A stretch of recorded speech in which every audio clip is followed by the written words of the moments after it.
ஸ்டாலின் அவர்கள் ஊரணியில் தமிழ்நாடு உங்களுடன் ஸ்டாலின் அப்படின்னு சொல்லிட்டு ஒரு பயணத்தை அறிவித்து அவரும் போயிருக்காரு. அதே மாதிரி எதிர்க்கட்சி தலைவரான எடப்பாடியார் அவர் வந்து மக்களை காப்போம் தமிழகத்தை மீட்போம் அப்படின்னு சொல்லி அவர் ஒரு சுற்றுப்பயணம். ஜான் பாண்டியன் சாரும் வந்து சுற்றுப்பயணம் பண்ணிட்டு இருக்காங்க. நீங்களுமே வந்து சவுத் சைடில் ஸ்ரீவில்லிபுத்தூர் போன்ற பகுதிகளில் சுற்றுப்பயணம் பண்ணியிருக்கீங்க. ஸோ என்ன வரவேற்பு இருக்குது, என்ன நோக்கத்தில் பயணத்தை ஸ்டார்ட் பண்ணியிருக்கீங்க?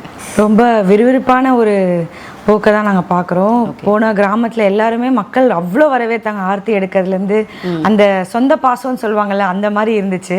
ரொம்ப சந்தோஷமாக இருந்துச்சு.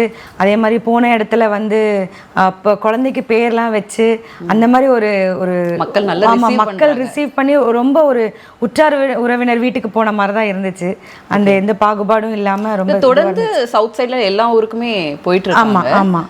அந்த மாநாடுக்கு இன்விடேஷன் மாநாடு நம்ம திண்டுக்கல்ல 24 ஆகஸ்ட் வச்சிருக்கோம். ஸோ அதை சார்ந்தும் அப்புறம் பட்டியல் வெளியேற்றம், ஸோ அதையும் நம்ம வலியுறுத்தி ஒரு இதுவாக போய் மக்களை சந்திப்பு.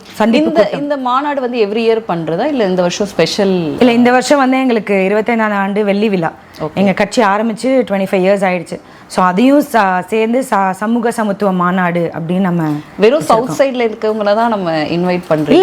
இல்லை எல்லா ஆல் ஓவர் தமிழ்நாடு நம்ம பார்க்குறோம். ஸோ நம்ம சவுத்தில் ஆரம்பிச்சிருக்கோம். அப்படியே ஒரு ஊராக இப்போ கோயம்புத்தூர் அடுத்தது அப்படியே எல்லா ஊருக்கும் போகிற மாதிரி தான் பிளான் இருக்குது. ஓகே. ஸோ நீங்கள் இப்போ இந்த சுற்றுப்பயணம் மேற்கொண்டீங்க இல்லையா? இப்போ ஸ்ரீவில்லிபுத்தூர் அந்த பக்கம் போயிருக்கீங்க, ராஜபாளையம்லாம். மக்கள் பொதுவாக சொல்லக்கூடிய பிரச்சனை, ஏன்னா இப்போ 4 வருஷம் ஆயிடுச்சு இந்த ஆட்சி வந்து. இப்போ எப்படியும் மக்கள் ஒரு மாற்றத்தை எதிர்நோக்கி இருப்பாங்க, அல்லது சில பேர் அவங்களுக்கே வாக்களிப்பாங்க.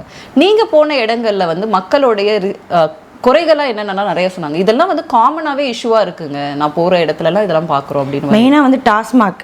ஏன்னா எங்கள் அப்பா வந்து பேசும்போதே வந்து சொன்னதே வந்து டாஸ்மாக் வந்து ஒழிக்கிறேன்னு சொன்னாங்க. ஆனால் அதுக்கு எந்த ஸ்டெப்புமே இல்லை. எவ்வளோ குடும்பங்கள் அதனால் அழியுது மக்கள். இப்போ நாங்கள் போன இடத்துலையே சில இடத்துல வந்து குடியில் இருந்தாங்க. ஸோ நாங்கள் அதுக்கும் அட்வைஸ் பண்ணோம். ஆனால் அதை வந்து ஒழிக்க வேண்டிய கடமை வந்து அரசுக்கு தானே இருக்குது. அவங்க சொன்ன வார்த்தையை அவங்க காப்பாற்றலை. அதனால் எவ்வளோ குடும்பங்கள் அழியுது, எவ்வளோ கஷ்டப்படுறாங்க. அந்த வர காசெல்லாம் அதுக்கே செலவு பண்ணிடுறாங்க. ஸோ அதனால் மக்கள் தானே கஷ்டப்படுறாங்க. ஸோ அந்த ஒரு மெயினான விஷயமா இருக்குது. அதே மாதிரி கொலை வந்து சொல்லவே வேணாம். அதுவும் தென் மாவட்டங்கள். ஆமாம், அதுக்கு பேர் போனது மாதிரி ஆயிட்டு இருக்கு. அது வந்து ரொம்ப வருத்தத்துக்குரியது.